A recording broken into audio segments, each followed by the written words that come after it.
दोस्तों इस वक्त सोशल मीडिया में सबसे बड़ी न्यूज़ क्या है? The bird is free. Yes, Elon Musk की ये ट्वीट है और उसने हर किसी को हिला के रख दिया इन टर्म्स कि उसके ऊपर 2.2 मिलियन से ज़्यादा इस वक्त कमेंट्स आ चुके हैं।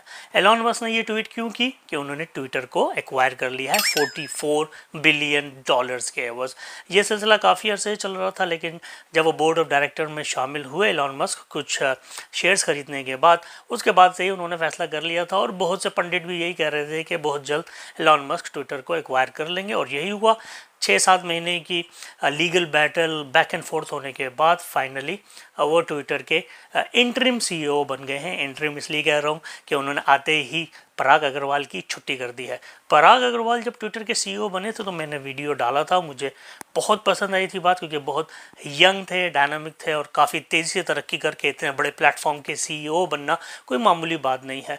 तो I was really admiring him on that time. लेकिन जैसे ही पराग अग्रवाल ट्विटर के सीईओ बनते हैं, हम लोगों ने नोटिस किया उनके ऊपर बहुत सारी एक्विजिशन भी लगना शुरू हुई कि हेट स्पीच बढ़ गई है। लोगों के ट्वीट्स और उनके अकाउंट्स ब्लॉक होने शुरू हो गए हैं, सिर्फ उनके जो बीजेपी, आरएसएस, मोदी या हिंदुत्व मेंटालिटी के ख़िलाफ़ बात करते हैं या के बारे में कोई ऐसे फैक्ट्स बताते हैं जो उनको पसंद नहीं आते।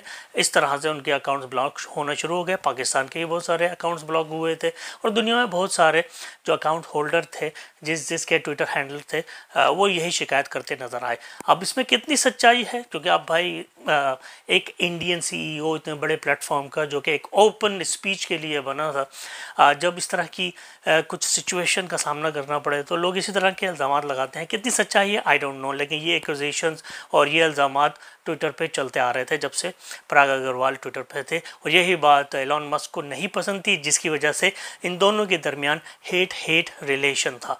अभी रिसेंटली आप लोगों ने कोई खबर सुनी होगी सोशल मीडिया पर ही कि एलॉन मस्क और पराग अग्रवाल के दरमियान एक चैट हुई थी और उसमें ठीक ठाक एक दूसरे की बैंड बजा रहे थे। तो दोनों एक दूसरे को बिल्कुल पसंद नहीं करते थे। जैसे ही पता लगा कि एलॉन मस्क एक्वायर कर रहे हैं ट्विटर को, तो मेंटली तौर पे तो मुझे पता था कि सबसे पहली छुट्टी होने वाली है पराग अग्रवाल की, और वही हुआ। फिर उसके बाद chief financial officer Ned Segal और उसके साथ head of legal policy and safety Vijay Gadde, I think इसी तरह प्रोनाउंस किया जाएगा नाम, उनकी भी छुट्टी कर दी गई। और यहाँ तक रूमर्स आए और ये खबरें फैलाई गई कि इन लोगों को ट्विटर के हेडक्वार्टर से एस्कॉर्ट करके निकाला गया कि भाई अब तुम लोगों की ज़रूरत नहीं है, गेट आउट फ्रॉम हियर। उनको बिल्डिंग में रहने नहीं दिया गया।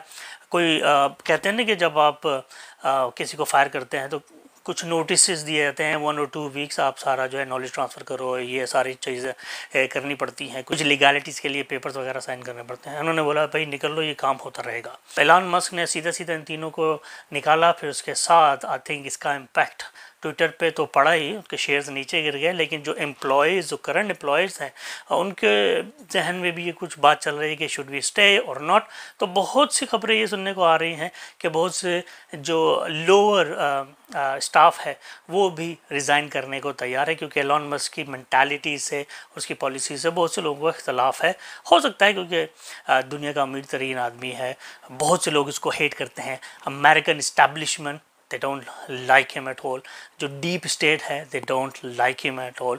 और जिस तरह से वो पूरी दुनिया में एक पावरफुल इंसान के तौर पे सामने आ रहे हैं कि atomic powers, atomic energy, space agencies, बहुत सारे जो ऑटो इंडस्ट्रीज़ हैं, आर्टिफिशियल इंटेलिजेंस हैं, डिजिटल इंडस्ट्री है, उसके ऊपर उनका ठीक ठाक हाथ है। और अब ट्विटर के ऊपर उनका हाथ आ गया है। तो ये बहुत बड़ा प्लेटफॉर्म है जिसके 230 मिलियन से ज़्यादा यूज़र्स हैं। एलॉन मस्क की मेंटालिटी की वजह से हो सकता है कि डोनाल्ड ट्रंप वापस आ जाएं, क्योंकि डोनाल्ड ट्रंप को वो बहुत पसंद करते हैं, बहुत फेवर देते हैं। तो इस तरह की जो परसेप्शन है एलॉन मस्क के बारे में, आई थिंक वो बहुत जल्दी पेनिट्रेट करने वाली है और लोग सवाल पूछना शुरू कर देंगे कि जिस हेट स्पीच की और फ्रीडम ऑफ स्पीच की बात कर रहे थे, क्या वो कर भी पाओगे कि नहीं ऑन द ट्विटर। क्योंकि अगर आप बोलोगे वर्ड इज़ फ्री तो anyone can do anything, how you going to like put the layers कि हाँ भाई ये लिमिट है, इससे ज़्यादा आप नहीं बोल सकते। तो बहुत काम करना पड़ेगा एलॉन मस्क को इसके लिए। मगर आते ही उन्होंने ज़मीन ऊपर के ऊपर, नीचे के नीचे कर दी है, और यही होना था। अभी वो इंटरिम सीईओ हैं ट्विटर के। हो सकता है कि वो परमानेंट CEO बन जाएं, या हो सकता है कि वो किसी और को हायर करें इसके लिए, अभी कुछ नहीं कह सकते। मगर ट्विटर के बाद एलन मस्क की नज़र है फेसबुक के ऊपर, और फेसबुक की इस वक्त जो करंट वैल्यू है $550 बिलियन से ऊपर है। बिलियन डॉलर बोल रहा हूँ, मिलियन नहीं, बिलियन डॉलर्स। तो ये बहुत बड़ा अमाउंट है कंपेयर टू 44 बिलियन।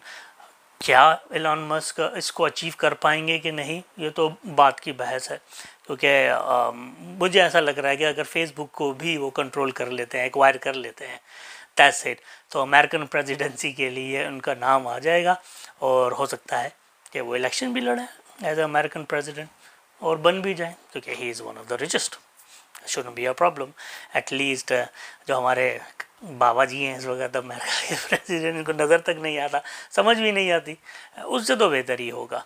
मगर सारे लोग परेशान हैं कि ट्विटर पे ट्रंप दोबारा अनब्लॉक ना हो जाए और एक्टिव ना हो जाए।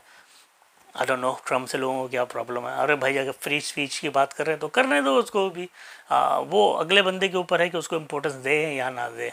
लेकिन किसी को ब्लॉक नहीं करना चाहिए, हाँ लिमिट ज़रूर होनी चाहिए, वो पॉलिसीज़ और लीगैलिटीज़ तो रखनी पड़ेंगी। एनीवेज, तो पराग अग्रवाल को जब उन्होंने फायर किया ना, तो मुझे कोई शॉक नहीं लगा, मुझे पता था यही होने वाला है, क्योंकि जिस तरह के रूमर्स और लीक्स आ रहे थे, तो ये पहला स्टेप उन्होंने लेना ही था। आप लोग बताइए, आप लोगों का क्या ख्याल है कि ट्विटर पे बर्ड फ्री हो गया है, या थोड़ी सख्ती होने वाली है, या बहुत गड़बड़ घोटाला होने वाला है? मुझे ज़रूर बताइएगा कमेंट्स के ज़रिए। अपना बहुत ख्याल रखिएगा, स्टे सेफ, खुश रहें। अस्सलाम वालेकुम एंड गुड बाय।